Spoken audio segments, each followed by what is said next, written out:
go live from both platforms at the same time. All right, fucking hell, holy shit. We made it. We're back. See, this is what live streaming has been like for me for the last few months. Like, it's just technical stuff. Like I think eventually you'll figure out everything. You know what's funny is actually I see it with T and Natalie too. Hold on, can you hold the middle button Yeah. till it turns blue? There you go. Yeah. I see it with Natalie and T. Especially with Natalie, with her camera, when we were shooting, she was getting technical difficulties with the settings. She was more interested in my phone, using my phone, than the camera, because that's how much technical difficulties that she was getting. Yeah. The technical part is just a part of the process. I'm not gonna lie though, it makes y'all look so professional when you run into the technical problems and you have to like deal with it. For sure. Once we get the gimbal, it's gonna be so cool, man. I'm like, I hope you get that before you leave. My gimbal's so bad, dude. Ooh. It's so cool because you can just set it up and then you can like walk around and follow. It can follow you 360. I'm excited I want for that so bad. Like I want it. Well, it's on the way. It's on the way. Calm down. You got it. Yeah. It's yours already. You're right. It's coming. It's coming. I just hope it comes in time before you leave. Because I want to check it out too. Yeah. Yeah. I hope so. But anyways, we're back. Tell us if the internet's good, guys. Is the internet good now? I think so. Okay. I think it is. Have you been in here before? Have you been in there? What? The sugar place?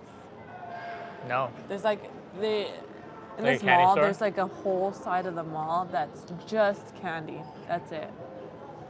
There's a Sour Patch Kids store. There's an Oreo cafe. I heard good things about that Oreo cafe, but I think they're closed. And I kind of want to check it out, which is kind of sad.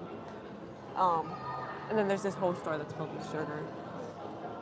You like Oreos? I do. It's actually my favorite cookie. It's probably Oreos and Snickerdoodles. What about you? What's a Snickerdoodle? What do you mean you don't know what a Snickerdoodle is? I don't know what a Snickerdoodle is. But I like chocolate chip cookies, like just like cookie corner ones. Yeah, and the M&M ones. The cookie corner ones is exactly the ones that I'd be saying. They have a great Snickerdoodle cookie. They're just cinnamon cookies, basically. They're like crusty on the outside and soft on the inside. Amazing. You cannot die without eating it. Everybody who's watching this needs to have a Snickerdoodle cookie. Yeah. I'm not even lying. Okay, so what were we talking about? We were starting to get deep about some shit. Like Cleveland, moving to Ohio, checking it out. Why were you were saying that you're feeling lonely? Yeah. Oh yeah. Let's do some therapy here. Let me be your therapist today. Random therapist. Okay. Yeah. Unqualified therapy. We should call that. That should be the name of the unqualified therapy. Okay.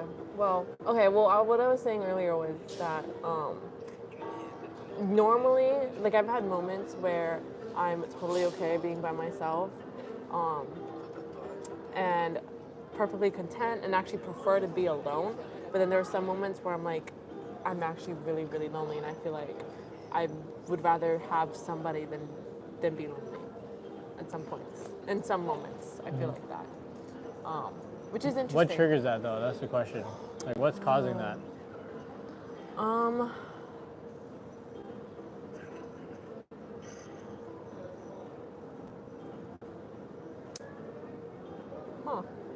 I don't know. Maybe like hardship, challenges, feeling like I come up against something, or feeling like nothing's really going my way. So then I kind of start wishing that I had somebody to like lean on. Yeah. That's what it is. Yeah. It's probably comes from like when you're feeling burnt out. And then you're like, I need some energy. Is it possible to burn out burn out and then burn out and then burn out and then burn out after right after? Well, I think that you're constantly burning yourself out if you're like if you're arguing with yourself, or like you're constantly beating yourself up, or like you're mentally battling yeah. That was yourself. Another thing that we talked about, where I realized that I was just beating myself up the past couple of weeks, being hard on myself. That's no fun. Yeah, I've been doing that too, but not as much. Like out in Cleveland, I don't have the choice. Oh yeah. Like if I get too down on myself, then I just like don't feed myself, and then I don't just. Yeah. Like you can't, you just can't, because otherwise you're gonna die. You don't want to die. Yeah. Yeah, that's true, huh? Yeah, and I think that's what's been taking up a lot of my energy too lately. It's just those arguments or those like negative thoughts that keep coming in take up a lot of energy. And then I don't want to do anything as a cause of it. Interesting. But yeah, we were talking about, before the internet or the service or whatever was being spotchy, talked about how I have plans to move on my own and be independent for the first time. And we were saying how that actually could be very good for me, because I've only ever moved out and in another part of the island of where I live. And so, exploring a whole new city with no one that you know, all on your own, can be a whole experience in itself. And I actually think it's gonna be really hard. And that's what he's saying. And I think it's gonna be really hard, and you're gonna like realize, oh fuck, this shit's hard as shit. And then you're gonna have to step up to the plate. And then you don't have any time to like think of any of the things in your head. And I think that's actually a good thing. Like that would be a good thing for me, to where like I think my instincts will automatically kick in, and I think that it's gonna put me in a place and in a position where I'm like, okay, I gotta get this shit together. There's like I don't have the luxury. Like it lights a fire under your ass, Yeah, that's what it is. Yeah, like I won't be able to be lazy or not get shit done. Like everything is all on me, my responsibility. Mm-hmm. And it'll feel good. It's like, part of it is that it's the fire under your ass, and then part of it is that you're just flying.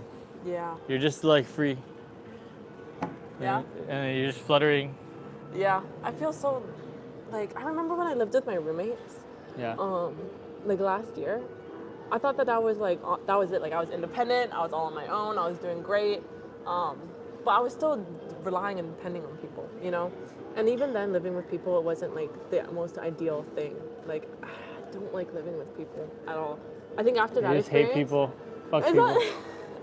It's not that that I hate people. It's more of like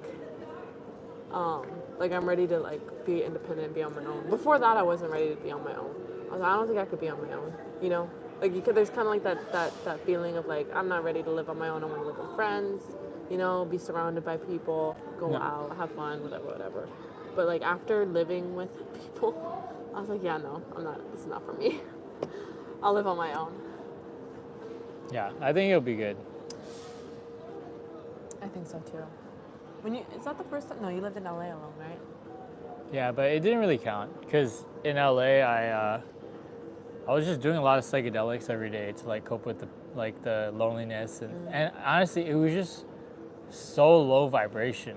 Yeah. Like the people there are just so icky, man. Like just no. Yeah. Like fuck LA. Yeah. No, thank you, LA. No, there was some cool people, but like majority were not very nice. Mm-hmm. And yeah, it didn't count. It didn't count, because in Cleveland, like I feel like I'm actually building my business, building my life. Mm-hmm. Like I have to sustain myself on all fronts. Yeah. LA wasn't really like that. I was getting financial support from like my mom and stuff, and like it didn't feel the same. So yeah. Yeah, I was getting financial support from someone too when I lived in Waipahu. And so it didn't really feel like I was independent at all. Like I was very much not independent, actually. Probably the most dependent I've ever been in life. Interesting. Yeah. I thought that would have been the case with like my relationship that I talked to you about, where we were codependent. I think that was the most dependent I've been on one person. The most dependent I've been in life was probably when I lived with my roommates. I was dependent on a lot of people. Them. Yeah, you've never really had to be independent before. That's interesting. Nope. Yeah, so now it's time. Yeah. Yeah. I don't want to be. Want to be. Yeah, and you know, like, I don't think we ever become fully independent. We're always gonna have to rely on people to a certain extent. I remember when I was with my ex, we had a conversation where it was like, I don't want to live with you. I want to live on my own first before we move in. The tire slash one? Yeah. Yeah. I remember having that conversation. That was like, what, 2 months into the relationship we were talking about that? And it was, I don't know, for some reason it felt like a heavy conversation, a heavy topic, because I think he wanted to live with me, but I wanted to live on my own first. I wanted to live with roommates. I wanted to have that experience too. It's not worth it. It's not worth it. I would have actually skipped to the part where I lived by myself and then lived with my boyfriend. I think that's... Hold up, it's tire slash one. You opened the can of worms on that. You want to talk about it? You don't have to. No, I can. Okay, I'll explain that. So, You can be brief. You can just like tell the short version. This was almost like 4 years ago now. I'll keep it brief. And I was also a different person then, so. But basically, I was in a relationship. We broke up.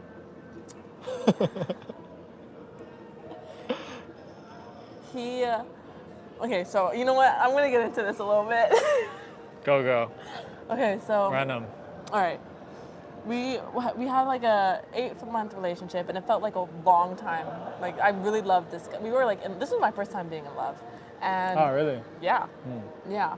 And I was 19 at the time. That's why it's so strong still for you, I think, because it was like your first. Yeah. Oh yeah. That makes sense. Oh yeah. Anyway. Yeah. And we broke up. And then after, we kind of kept in contact, and then we went no contact until I got into a motorcycle accident. And then he heard about it. He came back and wanted to be there for me while I was like healing and getting over it and everything like that. And then I thought that we were gonna get back together, like I wanted to, but at the same time I kind of didn't. Like I didn't really know what to do. And then I went to San Francisco with my family. When I was in San Francisco, I saw on his Instagram that he was with another girl, and it turns out that he got into a relationship with his ex and stopped talking to me. He completely cut me off. And that really, really hurt. Like I can't even honestly explain that hurt. Like if I try to explain that hurt, I always end up just saying that like I would rather go through the motorcycle accident. Like that's how much it hurt. And I wanted to do something about it. So when I got back from San Francisco, he was a car guy. He had like a car that he really loved. And his car was in San Francisco or here? No, it was here. Okay. It was here. Because he lives here. And I came back home. And like 2 days after I came back home, I went to his place and I ended up slashing his tires. So that's crazy what that was. Bitch. Crazy what? Wait, what? What? Wait, the crazy person. I was young and dumb. Yeah, it's crazy. You've evolved so much. I would not do that now. You've evolved so much. Let me just put that out there, and I don't condone. If you were hurt about an ex, don't go and slash his tires. All right, remind me not to fuck with Simone, yeah? Remind me not to fuck with this chick. No, I'm not like that anymore.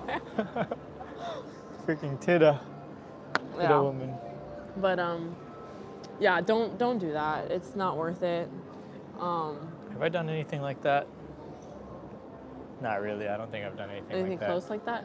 Actually, no, you have done something like that. I have? Maybe not exactly like that, But on the obsessive crazy side, obsessive crazy for sure. I've done shit like that for sure. Yeah, and that's what I was feeling. I was in that obsessive, crazy headspace. And it felt like I needed to do something about it. Like I was like, no, there's like I had so much I didn't know what to do with all that rage and hurt, you know. Should have just punched your pillow, man. No, that was not enough. you know what's fun actually is jiu-jitsu. Yeah. Have you done that? No, I haven't, but I actually hear that recommended as a good, like, letting go of rage technique. I've been enjoying it. I sparred my friend the other day. It was like, this was the first time. I never done jiu-jitsu before. I'm gonna post it on my YouTube. Actually, here, I'll show you the video. You wanna see? Yeah, I do wanna see the video. Maybe. See how bad this is. It's really fucking bad, but it was so fun. It was so fun. Well, cause he did like 4 months of jiu-jitsu, so he's like somewhat trained. But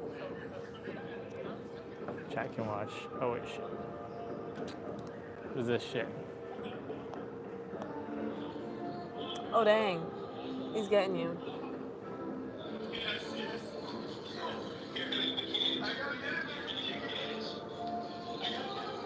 I don't know if they can see this shit. Dang, he's pinning you down. So I didn't know, there's a lot of, it's like really complicated. Yeah. But when like you're... rules and stuff? No, not rules. Oh. Just like the positions. So you shouldn't let his legs pass over your legs. You gotta make sure your legs stay like around him. Like if you're on the bottom. That's called guard. Oh dang, almost happened.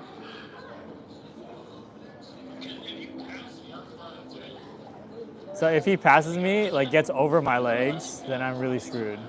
So I'm trying to like keep my leg in between his body.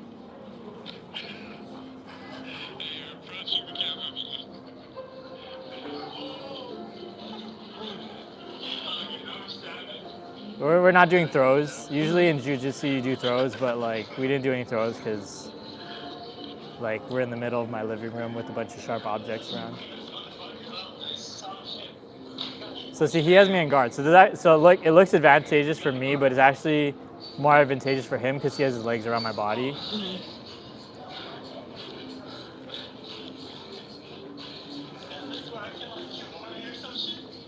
I'm trying to get a arm lock or like an arm submission. Doesn't work. That dojo playing in the background. I'll post this to my YouTube channel later. So he gets me in a mount, which is like a pretty crazy position. Let's see. Like here. So I'm in his guard, but then he flips me over. So now I'm in mounts. So that's really bad. Like that's like really fucked. So I'm like, oh shit, all right, I gotta get out of this shit. Like I use like all my energy to try to get out of this shit. Dang, he has you. He's got me good. Ooh. I refix the position. Nice. Anyway, okay, all right, this is kind of an interesting part. Wait, we get up.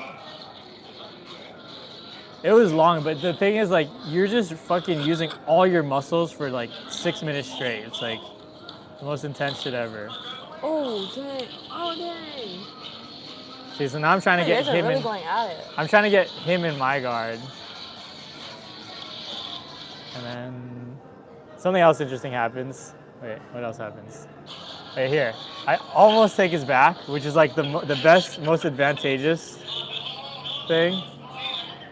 But I couldn't quite get it. But now I have side position, which is good.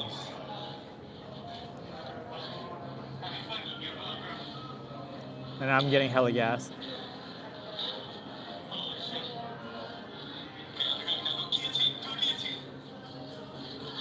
So now I take his back. So this is really good. Like this is like the best position you could possibly have. Yeah. So I'm trying to like keep him on the back. But he's like twisting around. Have you done? I never done jiu-jitsu, but I know if you get on the back it's really good. Okay. I can see the rug burn on your knees. Yeah. So long story short, eventually I get really tired, and then he passes me. So he stands up, breaks my lock, my guard. He passes me.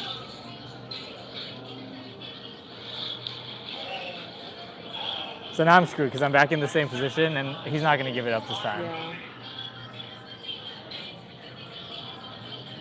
He probably could have submitted me, but I was just like too tired. So I was like, all right, fuck it, I give up.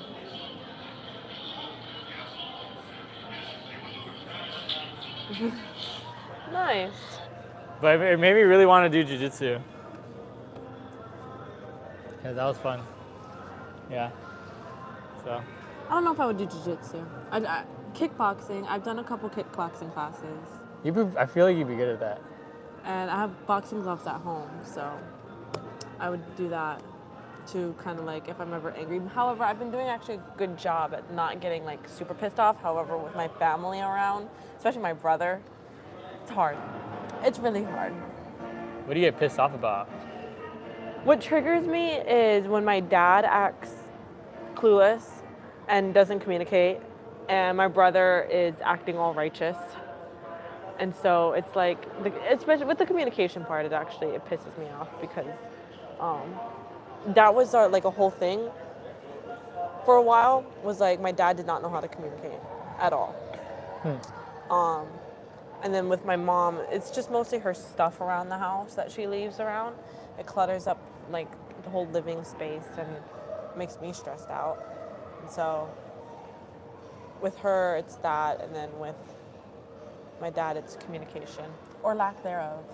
I'm pretty sure it's just like your soul wants to get out of the house, like wants to live somewhere else, and then you're just like projecting all these things. Yeah, and it's just things that I notice too. It's nothing that they do to me.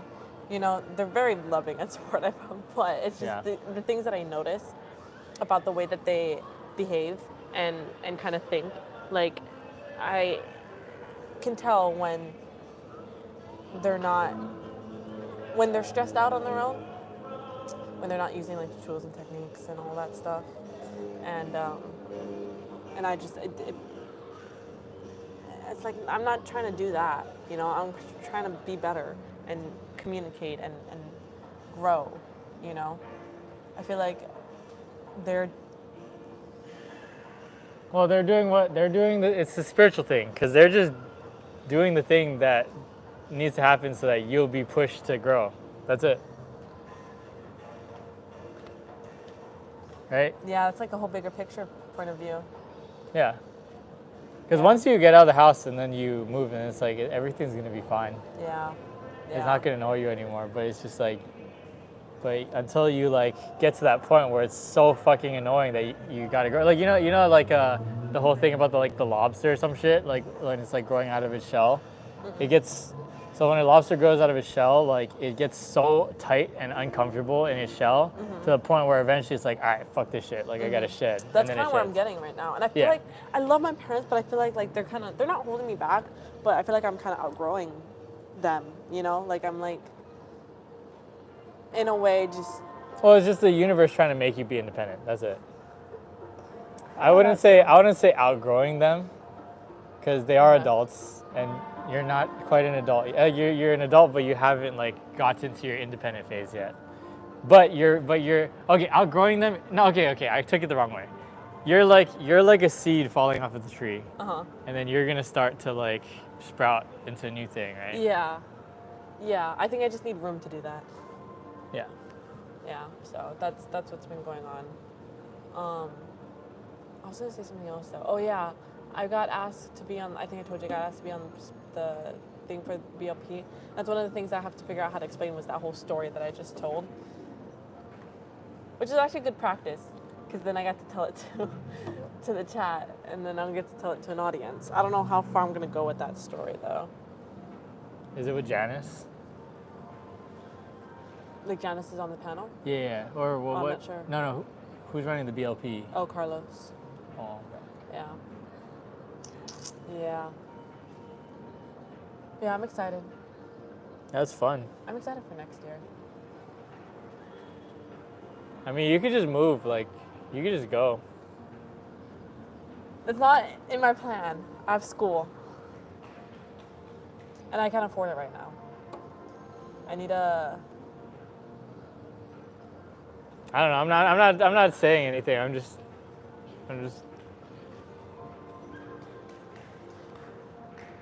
I think going in the fall will work a lot better for me. And then just kind of stick to doing my own thing while I'm here. Yeah. Well, maybe the tight has to get tighter first. It's got to get more uncomfortable until you're like, I need to fucking leave. And it's gonna be like to the point where it's like, cause see I think it needs to be so uncomfortable that when you're out there, you know that you're never coming back. Like yeah, you might come back for like holiday or something, but you know like but I'm not gonna move back. No, you're not gonna move back. Yeah. I'm getting there, and that's the goal, is to be able to move out on my own and be stable enough and independent enough to build something where I only come back for the holidays. You know, that's the whole goal. That is the goal. Like that's what I want to do. Like I don't want to be stuck in my parents' place, or comfortable in my parents' place to the point where I'm like, I could live here for a couple more years, maybe come back, but no, it's not the plan. All right, where can people follow you? On Instagram, at my name, Simone Fields, 2 S's, SSIMONEFIELDSS, on both Instagram and YouTube, and TikTok. 2 S's? 2 S's, basically. Okay. And YouTube? You're gonna post on YouTube, right? I am gonna post on YouTube. I got recommended to post on Shorts first to kind of like get reps in, and then start posting videos. So keep a lookout for that. And on my journey, we'll see how uncomfortable I get in my own house to the point where I move out, and whether that'll be soon or in the fall. Yeah.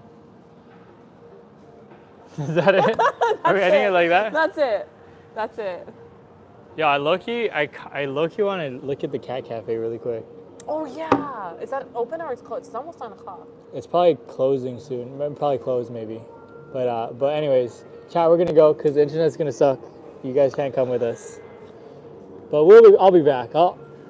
I'm figuring this shit out, man. When I get my fucking gimbal, it's gonna be so good, dude. I want my fucking gimbal. All right, anyway. Bye, chat.